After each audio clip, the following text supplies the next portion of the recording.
જસદણ સેવા સદન ખાતે કેવાયસી કરાવવા માટે લોકોને હાલાકી. સર્વર ડાઉન હોવાના કારણે લોકો હેરાન પરેશાન. વહેલી સવારથી આધાર અને કેવાયસી માટે લાગી છે લાઈનો.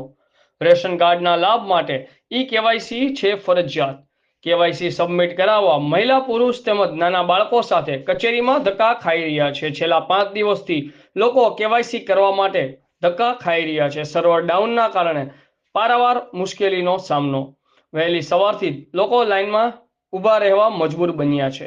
તંત્ર દ્વારા સર્વરની સમસ્યાનો તાત્કાલિક હલ કરે તેવી લોકોમાં માંગ ઉઠવા પામી છે. રિપોર્ટર વિશાલભાઈ ભુવા, આઝાદ મીડિયા લાઈવ, જસદણ.